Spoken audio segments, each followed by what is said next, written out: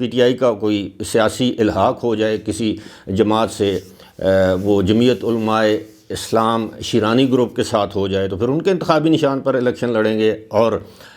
شاید مجلس وحدت المسلمین کے انتخابی نشان ان سے الحاق ہو جائے، یا اتحاد مطلب پارٹی الحاق کر لے، ایسا ہو سکتا ہے۔ تو جس پر بھی پی ٹی آئی ایک امیدوار پر ہی اور اگر وکلاء پر رکھتی ہے، تو جو پارٹی کے پرانے کارکن ہیں، جو پارٹی کے پرانے رہنما ہیں، تو ظاہر ہے وہ بھی الیکشن میں حصہ لیں گے، آزاد حیثیت میں لیں گے۔ تو جب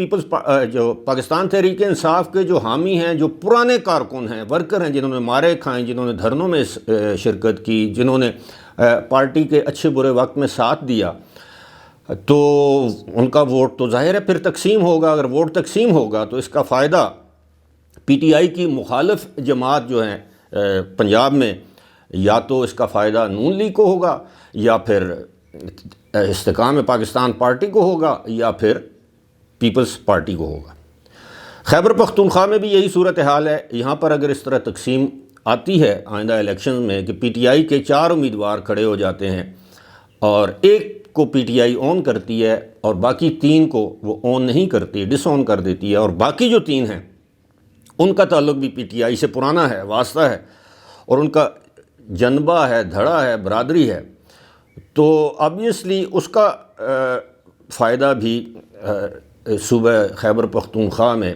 یا تو مسلم لیگ نون کو ہوگا، یا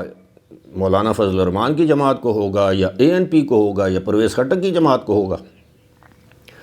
تو ایسی صورتحال میں بھی پاکستان تحریک انصاف اپنے لیے انتخابی میدان میں جو شکست کا سامان خود پیدا کر رہی ہے۔ اب گزشتہ روز ہی آپ نے دیکھا ہوگا، سنا ہوگا کہ ایک شدید قسم کا بیانیہ سامنے آیا۔ بیرسٹر گوہر نے کہا کہ جی لندن پلان کا حصہ ہے، جو کہ عمران خان کا بیانیہ ہے۔ اور شیر افضل مروت عمران خان سے ملاقات کے بعد جب باہر آئے، جیل کے باہر انہوں نے میڈیا سے گفتگو کی، تو انہوں نے یہ کہا کہ میں جو کچھ کہہ رہا ہوں آپ اس کو عمران خان بانی چیئرمین عمران خان کی زبان سمجھیے، ان کے الفاظ سمجھیے۔ اور انہوں نے واضح طور پر چیف جسٹس قاضی فائز عیسیٰ کے بارے میں جو کلمات کہے کہ جی وہ انہوں نے ہمیں مایوس کیا ہے، ان کے دل سے ابھی تک بغض نہیں نکلا۔ بغض سے مراد کہ وہ جو عمران خان کی حکومت نے یا عمران خان نے جو قاضی فائز عیسیٰ کے خلاف ریفرنس دیا تھا، اس حوالے سے بھی انہوں نے کہا جی یہ تو جنرل باجوہ اور جنرل فیض نے کہا تھا، وہ یہ بھول گئے۔ اگر جنرل باجوہ یا جنرل فیض نے کہا تھا تو اس پر وہ جو سمری آئی تھی وزارت قانون سے، اس پر اس سمری پر دستخط وزیر اعظم نے کر کے صدر عارف علوی کو بھجوائے تھے۔ تو اب اس سے یہ ساری چیزیں عیاں ہوتی ہیں کہ پاکستان تحریک انصاف نے حالیہ ماضی سے یا ماضی بعید سے کوئی سبق نہیں سیکھا، اور جو سیاسی جماعتیں اپنی غلطیوں سے سبق نہیں سیکھتیں وہ ہمارا ماضی گواہ ہے کہ ان کا انجام کیا ہوتا ہے۔ بہرحال تحریک انصاف بطور جماعت اگر اس کا خاتمہ ہوتا ہے تو یہ کوئی اچھی بات یا نیک شگون نہیں ہوگا سیاست کے لیے، جمہوریت کے لیے۔ سیاسی جماعتوں کو توانا رہنا چاہیے، اسی سے جمہوریت توانا ہوتی ہے۔ باہمی اختلافات سیاسی جماعتوں کے ہوتے ہیں لیکن اس کو دشمنیوں میں تبدیل نہیں کرنا چاہیے۔ اب بات کرتے ہیں تقریباً، میں تقریباً کا لفظ استعمال کر رہا ہوں، اسی طرح کی صورتحال مسلم لیگ نون میں ہے۔ جی ہاں، مسلم لیگ نون کے اندر بھی ایک تو 2 دھڑے ہیں۔ آبویسلی ایک دھڑا میاں نواز شریف کے بیانیے کی سپورٹ کرتا ہے، مریم نواز شریف کے ساتھ ہے، اور ایک دھڑا جو ہے وہ تعداد میں کم ہیں وہ لوگ جو میاں شہباز شریف کے بیانیے کو سپورٹ کرتے ہیں، یا میاں شہباز شریف جو چاہتے ہیں کہ میاں شہباز شریف مستقبل کے وزیر اعظم بنے۔ ان 2 دھڑوں کے درمیان بھی ٹکٹوں کی تقسیم پر بہت سے اختلافات ہیں۔ آپ نے سنا ہوگا کہ یہ احسن اقبال اور دانیال عزیز، ان کے اختلافات ہیں ٹکٹوں پر۔ پھر دانیال عزیز نے جو 2 روز پہلے ایک بیان دیا جس میں انہوں نے احسن اقبال کو مہنگائی کا ذمہ دار قرار دیا،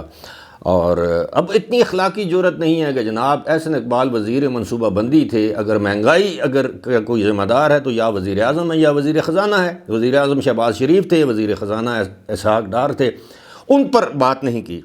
بے شمار اس طرح کے اور رہنما ہیں جن کے آپس میں اختلافات ہیں۔ مثال کے طور پر خواجہ سعد رفیق خوش نہیں ہیں۔ پھر آپ کو میں ایک چھوٹی سی مثال دیتا ہوں۔ شاہد خاقان عباسی تو چلیں پارٹی سے تقریباً وہ الگ ہی ہو چکے ہیں، اگرچہ اپنے بیٹے صاحبزادے کے لیے انہوں نے پارٹی سے ٹکٹ کی درخواست کی ہے یا مطالبہ کیا ہے۔ اب سردار مہتاب جو نون لیگ کے ایک پرانے سینئر رہنما ہیں، سینئر نائب صدر بھی رہے ہیں، وہ گورنر بھی رہے ہیں ہمارے صوبے کے، وہ وزیر اعلیٰ بھی رہے ہیں اس صوبے کے، اس کے علاوہ وہ وفاقی وزیر متعدد مرتبہ رہ چکے ہیں، وزیر ریلوے، وزیر امور کشمیر، اس کے بعد وہ جو نواز شریف کی آخری حکومت تھی اس میں وہ ایویشن ڈویژن کے مشیر تھے۔ انہوں نے بھی راہیں الگ کر دی ہیں، جدا کر لی ہیں کہ وہ جس حلقے سے مرتضیٰ جاوید عباسی جو سابق وفاقی وزیر بھی ہیں، ڈپٹی سپیکر بھی قومی اسمبلی کے رہ چکے ہیں، 2 مرتبہ 3 مرتبہ اس حلقے سے الیکشن جیت چکے ہیں، ان کے مقابلے میں سردار مہتاب بطور آزاد امیدوار اب میدان میں ہیں۔ تو تیسرے جو پی ٹی آئی کے امیدوار ہیں وہ علی اصغر خان ہیں۔ تو اب ظاہر ہے ان کی اگر ووٹ تقسیم ہوتی ہے اور جماعت اسلامی والے اپنے امیدوار کو ووٹ دیتے ہیں، عبدالرزاق عباسی کو، آزاد امیدوار بھی ہیں، اور یہ ایک تو دونوں عباسی ہیں، عباسی برادری کی ووٹ تقسیم ہوگی، دونوں نون لیگ سے تعلق رہا ہے۔ سردار مہتاب اگرچہ اس وقت نون لیگ میں ہیں بھی اور نہیں بھی، یعنی نون لیگ سے ان کو نکالا نہیں گیا، تو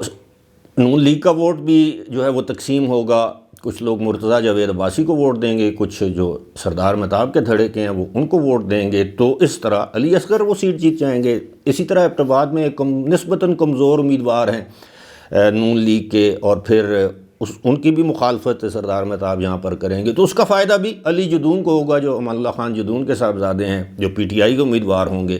تو یہ دونوں سیاسی جماعتوں کے اندر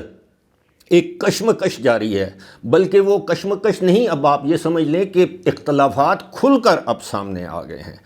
اور اسی جسے کہہ لیں نا فرسٹریشن میں اب عمران خان تک بھی یہ خبریں پہنچتی ہیں، نواز شریف تک بھی خبریں پہنچتی ہیں۔ عمران خان جیل سے نیا بیانیہ جو ہے وہ اس کو بڑی شدت کے ساتھ اب آگے لا رہے ہیں تاکہ الیکشن میں اس بیانیے کا انہیں فائدہ ہو۔ دوسری جانب ہم دیکھتے ہیں تو میاں نواز شریف نے ابھی تک اپنی الیکشن کیمپین یا جلسوں کا اعلان نہیں کیا۔ ایک آدھ جلسہ ہوا ہے شیخوپورہ میں، میاں شہباز شریف نے کیا ہے، کہتے ہیں کہ اس میں حاضری اچھی تھی، لیکن نواز شریف ہوتے، مریم نواز ہوتی تو وہ حاضری مزید زیادہ ہوتی۔ اب اس بار کچھ لوگوں کا یہ بھی کہنا ہے کہ نواز شریف سپریم کورٹ کے اس فیصلے کا انتظار کر رہے ہیں، جس وقت آپ یہ ویڈیو دیکھ رہے ہوں گے تو شام 6 بجے، تو اس وقت تک شاید وہ فیصلہ بھی آ چکا ہوگا۔ میاں نواز شریف کی نااہلی، تاحیات نااہلی کا خاتمہ اب تقریباً آپ یہ سمجھیے کہ ایک رسمی کارروائی ہے جس پر سپریم کورٹ کا فیصلہ آنا باقی ہے، اس کے بعد وہ اپنی انتخابی کیمپین شروع کریں گے۔ لیکن میرا جو پوائنٹ ہے وہ یہ ہے کہ دونوں سیاسی جماعتوں کے اندر باہمی اختلافات کا براہ راست فائدہ مسلم لیگ نون کی اور پی ٹی آئی کی مخالف سیاسی جماعتوں یا ان کے امیدواروں کو ہوگا۔ اپنے فیڈ بیک سے ضرور آگاہ کیجیے گا۔ فی الحال مجھے دیجیے اجازت، خدا حافظ۔